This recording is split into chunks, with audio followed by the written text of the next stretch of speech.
everybody. How you doing there? Everybody knows me already. This is my husband, Brian, Yes, for those of you who don't know him already. I am husband Brian. But we wanted to hop on really quickly, and I asked my darling husband to join me to chat again about fear. It was the last thing I shared were the 4 E's for I had 3. Sorry. My bad. 3 E's for overcoming fear. And so this time I kind of wanted to give a little bit of a pathway. But fear is something that we really, Brian and I, we've been together for going on 10 years. In October will be 10 years. I should remember these things, right? 6 years in May, 10 years in October. And so throughout our relationship, we've had to definitely overcome fear a lot. Yes. And so just wanted to have him on to share a little bit. Mm-hmm. We're going to share a little bit about our experience and then hop into a book that we want to share with you guys that really has just some great lessons about overcoming fear too. Okay. So for me, I think the major thing as far as overcoming fear in our relationship was basically just even like accepting my husband. A date for my husband, really, because at the time that we met, I had just gone through a divorce from a really tough relationship, and I was just like shut down. I wanted nothing to do with any relationship at all because I had this picture in my head of what a relationship looked like, and I didn't want that for my life. It looked like me. And I was terrified of getting hurt again. So that's really what drew me to a point where I was like basically a real jerk to him. Like he was on the phone with me and he was, trying to be nice and trying to like I was putting the moves on too. I was putting some serious moves. I put hard work into that. No, but and so basically I was just like, I want nothing to do with you. I know what relationships are and I am not interested. So move along, buddy.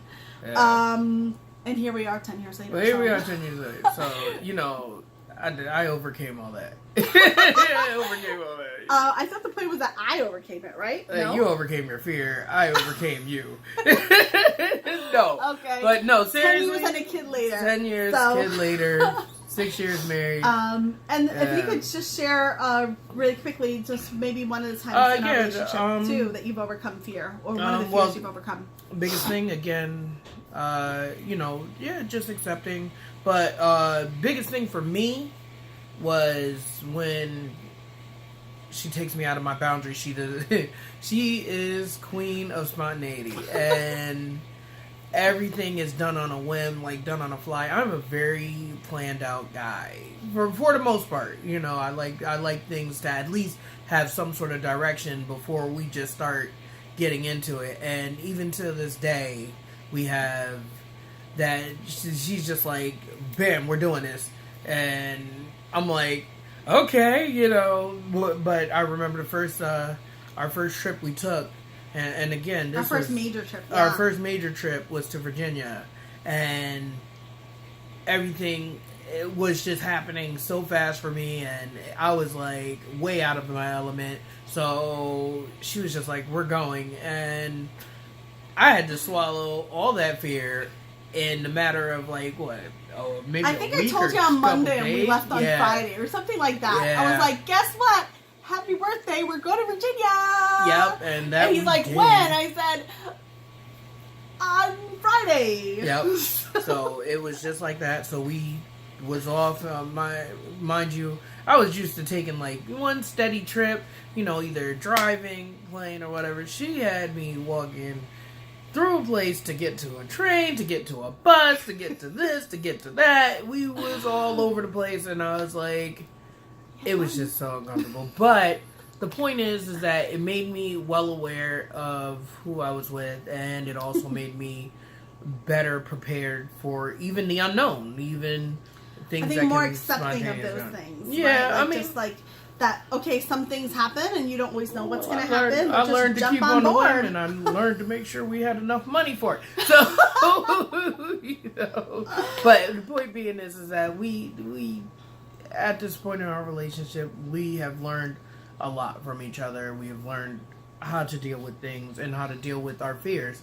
And now we are trying to install that in our son, who has his own set of fears. Oh, yeah. Fears. His main fear of... Not a main fear. He has, like, I think every day he picks a new fear. He's 4, so cut him some slack, right? But so at his biggest things that he's like terrified now, although they change from day to day, are first getting dirty.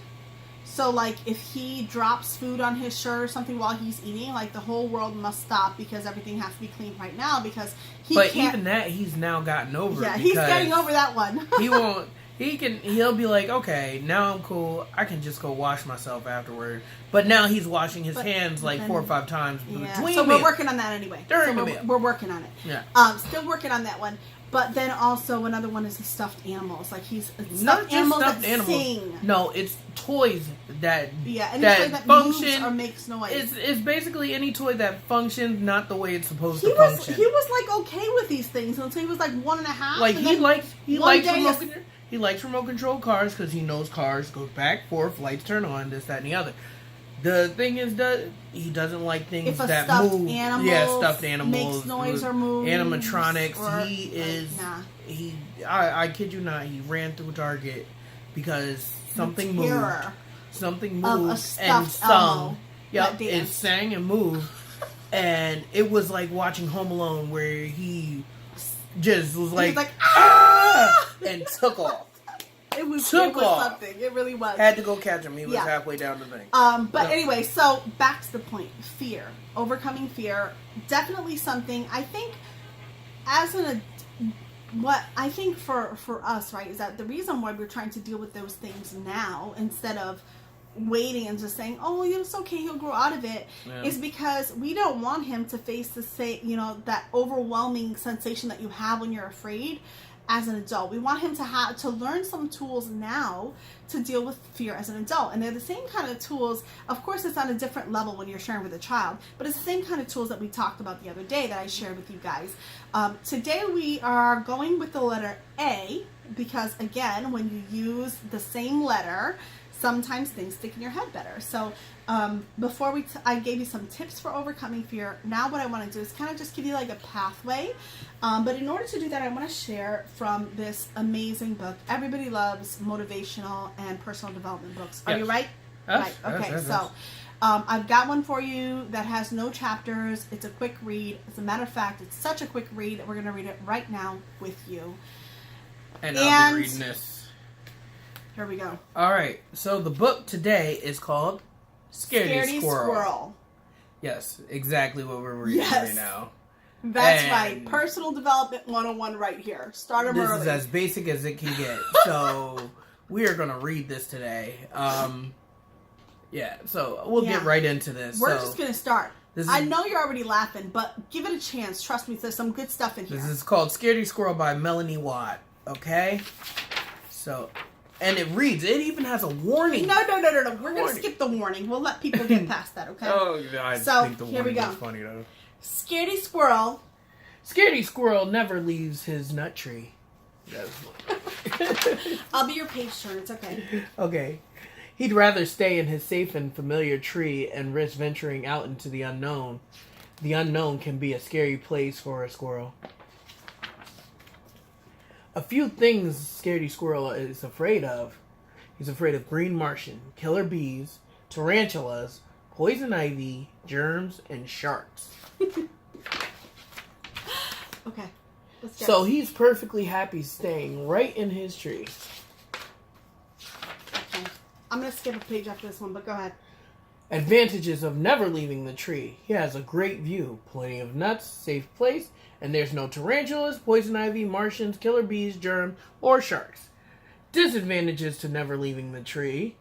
Same old view, same old nuts, same old place. We're going to skip ahead to the good part, because the good part is important.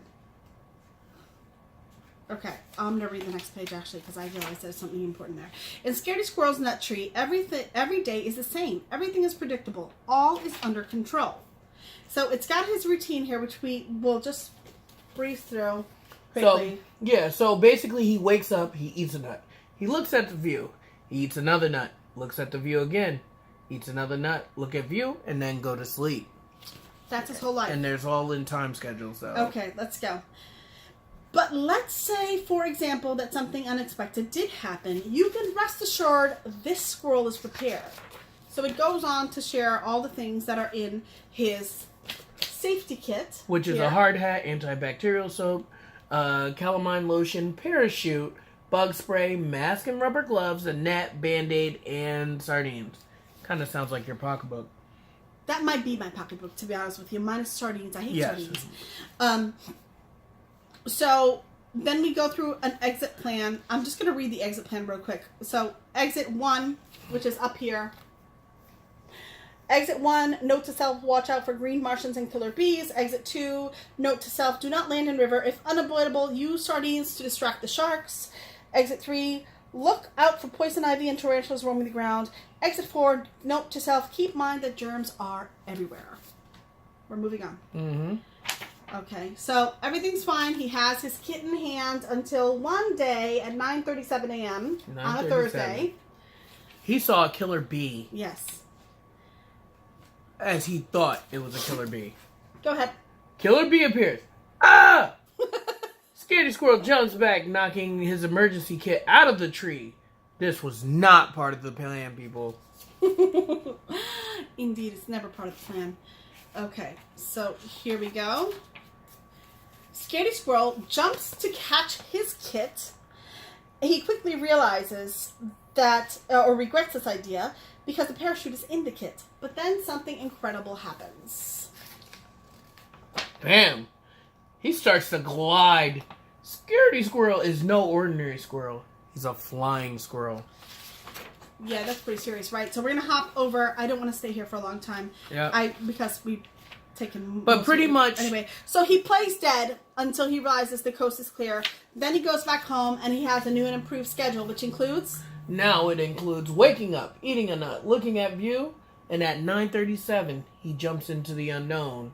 9:45 he plays dead, returns home after that, eats a nut, looks at view, eats another nut, looks at the view again, and then goes to sleep. Okay, so it's a children's book, y'all. In case you can pick up that, we just read you a children's book as a personal development tool. Yes. Yes. It's what happens. This is parenting life, okay? Hashtag mom life. Like, what are you going to do? Hashtag dad life. Yep, Hashtag sorry. parental life. Yes.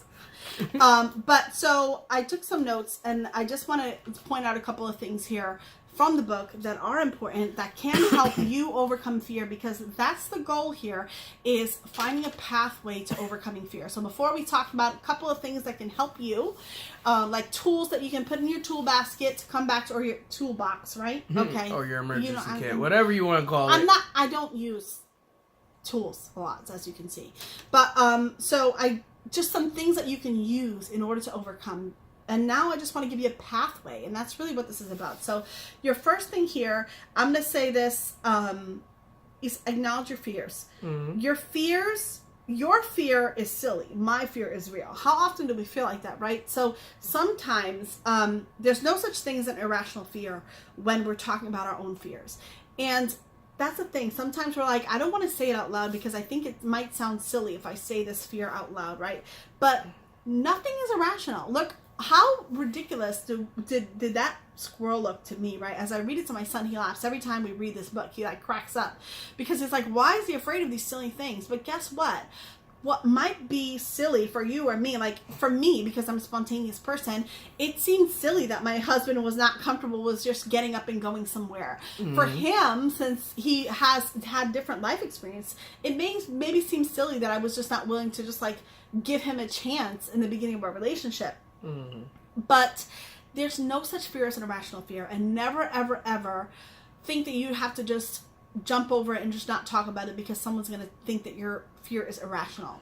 Your fears matter, and so the best thing you can do in your path to overcome them is just to acknowledge them. Exactly. Just to say, hey, I'm scared of this. Not to do what I did, which was basically like put this mask on that I was tough and I just didn't need anybody in my life, but to say, hey, look, I'm really scared. And I think that that's something that's helped us to overcome fears in the long term. We've definitely had, our share of scary situations happen, and just talking about them and saying, hey, this scares me, and putting it out there, putting a name on it, has really helped to just say, okay, now I have it out there. Now I can figure out my plan of attack to overcome this. Yes. And the next thing, so the first one is acknowledge your fears. The next one is act even when it's scary. Planning is good, doing is better. So look at this little squirrel, right? He planned everything. He had this little kit with all this stuff in there that made sense to him. I mean, I don't really think there were sharks in that river, but hey, whatever. Hey, but the thing is, he planned as well as he could, and you know what? Stuff still happens. And I think that's one thing just to accept in life is that you can plan as well as you can, but sometimes, guess what? Stuff is still going to happen. The things are real, though. That's the thing. The fears is not the fear that he had. It was those things are real in a real life situation, and just like in anybody's situation, your fears are real. The thing is that his thing was that even though he was prepared, he still didn't go out into the unknown. He still didn't do it. That's right. He had a strategy for everything that he had Could a go fear wrong. of. So the things that he knew could go wrong, he thought he was prepared for.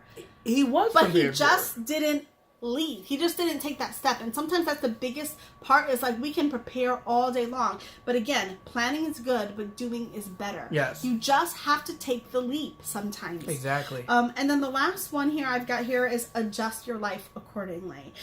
Sometimes what can seem daunting to us and terrifying, like the biggest fear on earth, can turn out to not just be a huge deal.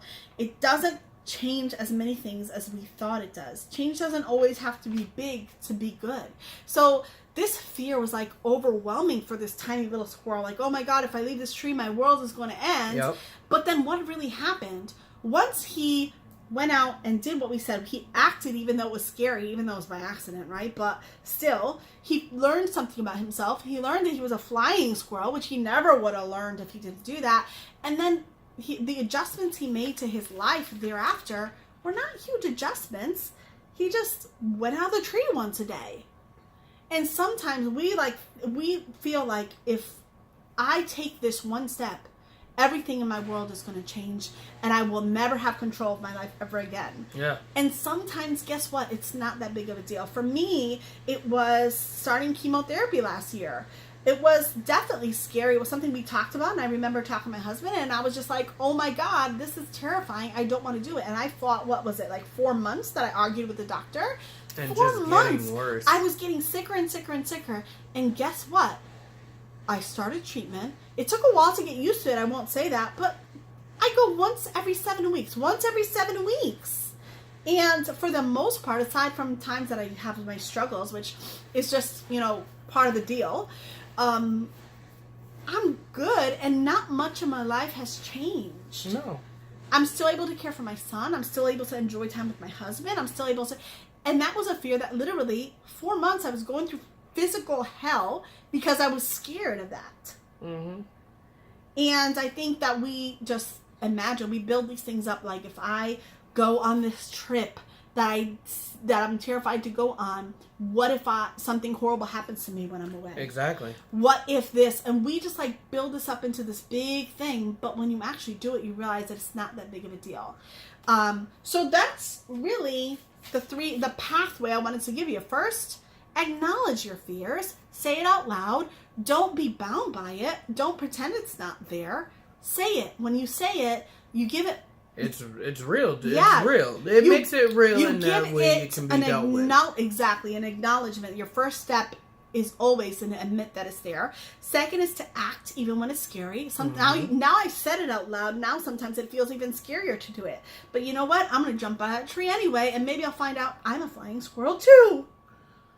The point is that sometimes you never know how equipped you are to handle situations until you get in the situation. And then lastly, adjust your life accordingly. Just be willing to adjust. Be willing to know that it might not be a huge adjustment in the beginning, but all change is good change. So yes.